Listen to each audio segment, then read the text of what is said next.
Welcome to St. Louis in Tune with Arnold Stricker and Mark Langston, where we size up current and historic events involving people, places, and things in areas such as the arts, crime, education, employment, faith, finance, food, health, history, housing, humor, justice, and sports. Our weekly podcast originates from and connects the gateway city to our country's current cultural fabric and lives.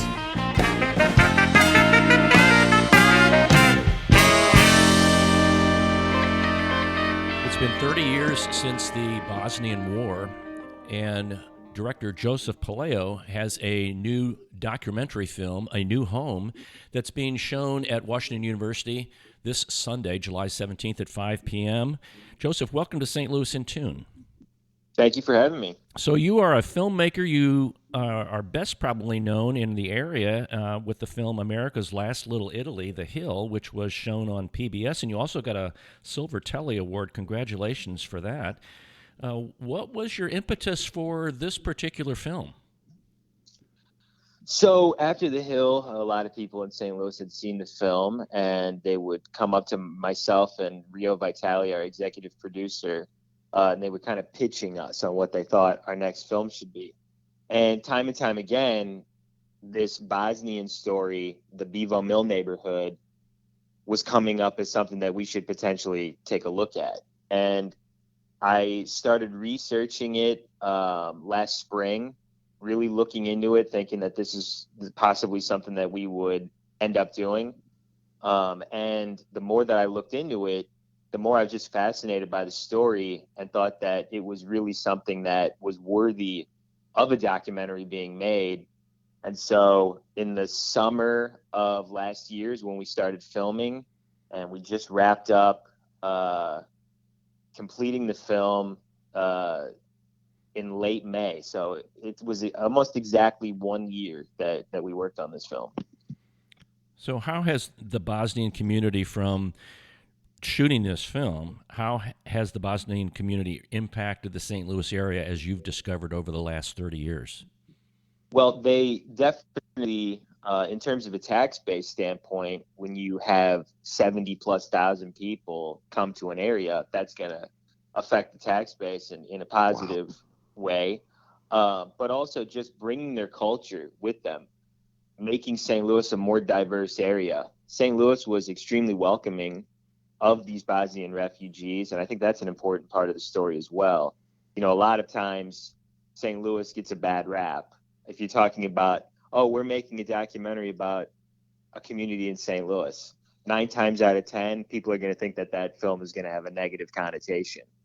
The fact that the Hill documentary and now A New Home is kind of showing more of the positive side of St. Louis, that's something that myself and Rio are very passionate about, and think that it's important to also tell that side of the story of St. Louis.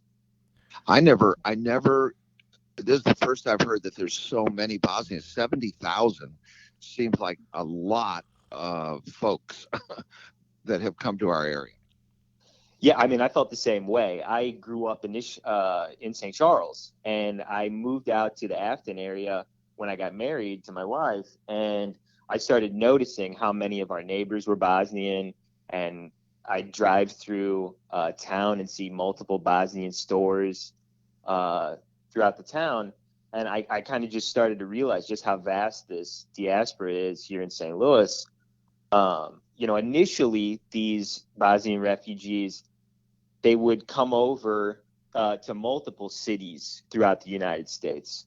And St. Louis was just one of the cities that they were coming over to. But the fact that they were building this neighborhood in Bevo, really through word of mouth, started to catch on to these other cities. And they call it a phenomenon known as secondary migration, whereas these refugees that might have been in New York or San Francisco, places that have large populations and it's extremely expensive to live, they'd hear, oh, you could buy a house on the south side, for cheap. We have this bustling community here in St. Louis.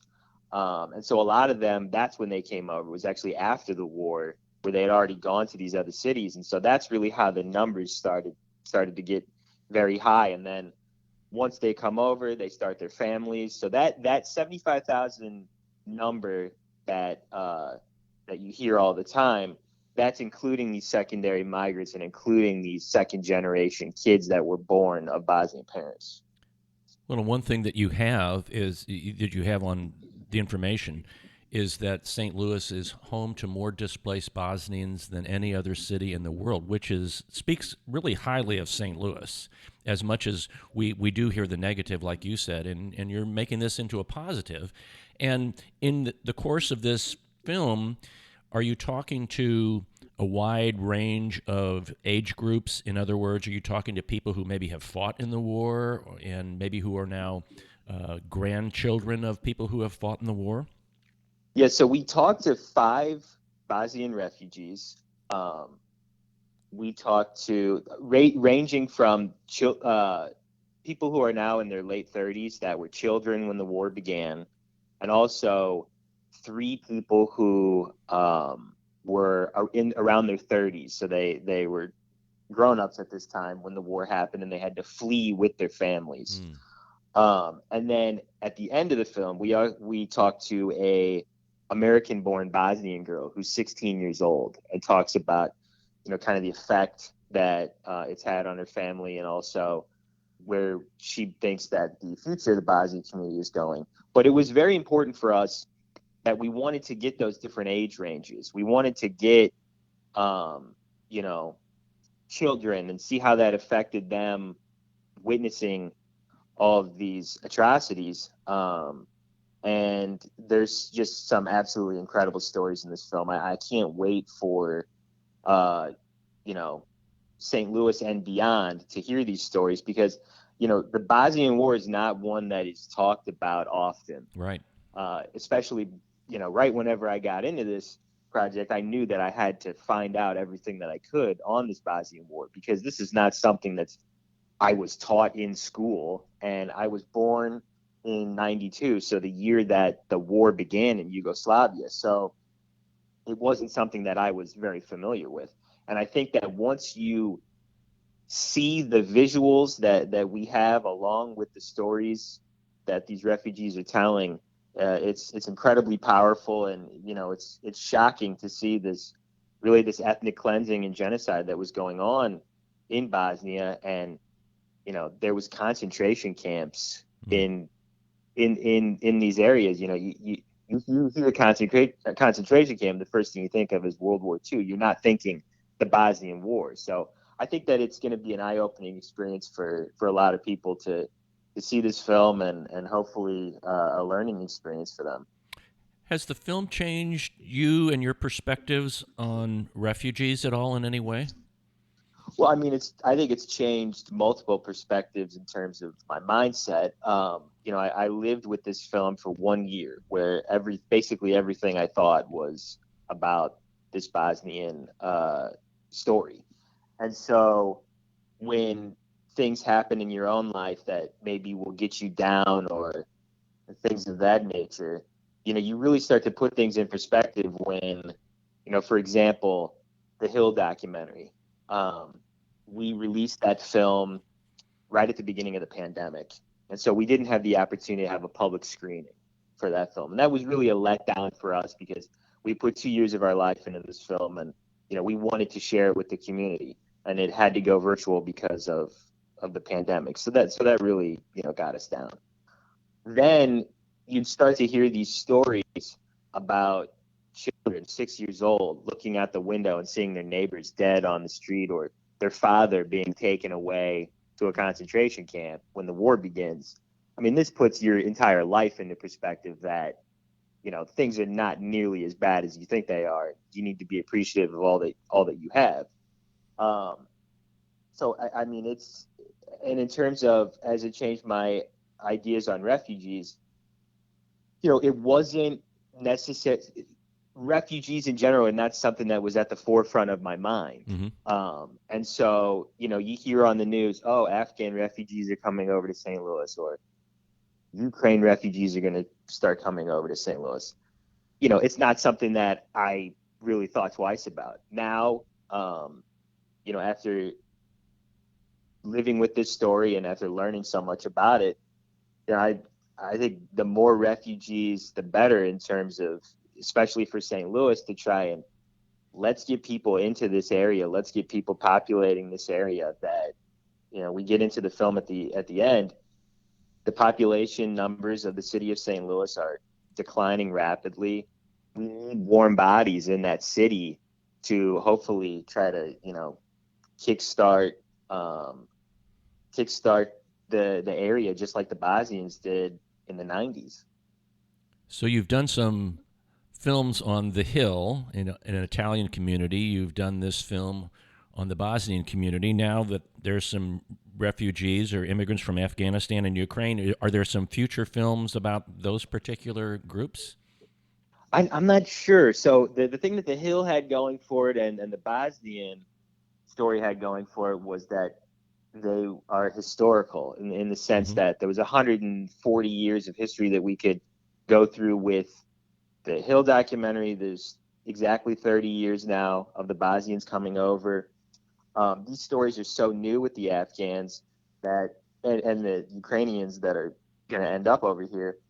Um, I'm not entirely sure, but I mean, there's probably something there that we're going to look into. But I really do enjoy kind of doing these historical ones where you can really go through the years and from a beginning to an end standpoint, see such a vast difference from where these people started to where they are now. That fascinates me. Okay, now you hang on the line here. Mark, some questions? Um, I I just find it fascinating, and it's very interesting that the Bosnian population, as they came to St. Louis, have really transformed, uh, like you say, these neighborhoods.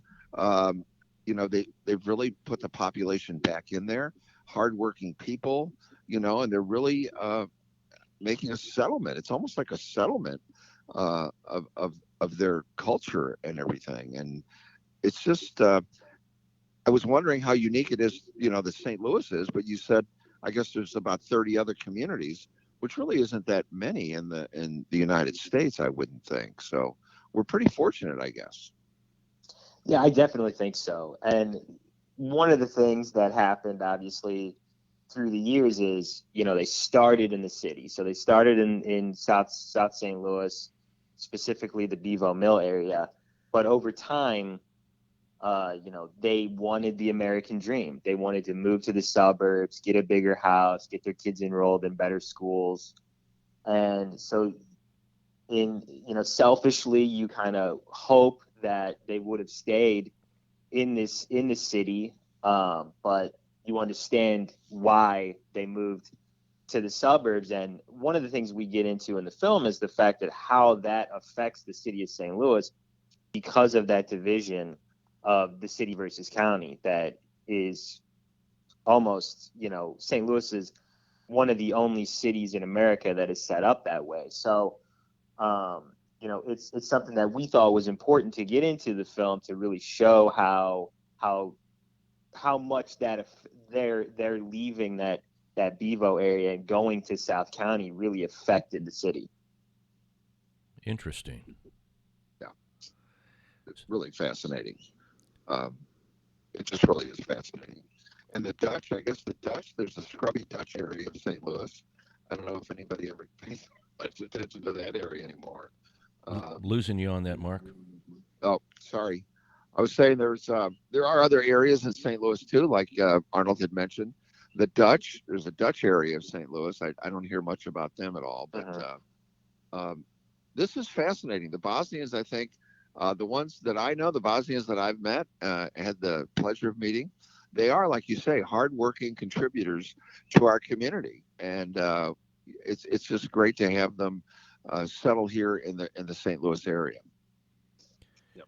Yeah, I mean, when you're talking about the hard working, they would come over. Most of the time, they had established themselves in Bosnia, uh, working in high positions, and then they'd come over to St. Louis, and they'd have to start with these menial jobs, and have to work their way up through society again, and basically start from scratch.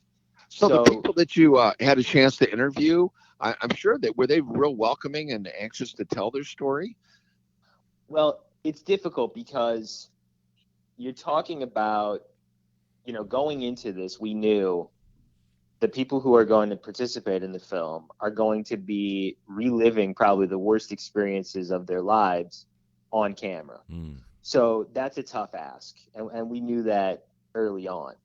But it's really a beautiful story in the fact that they went through all of these tragedies that, it was extremely harrowing. But there is a happy ending here. And the happy ending is that they were able to rise above everything and, really make an incredible life for themselves here in St. Louis. And so I think that they were definitely inclined to tell that part of the story. We knew it was going to be extremely difficult for them to relive those war stories.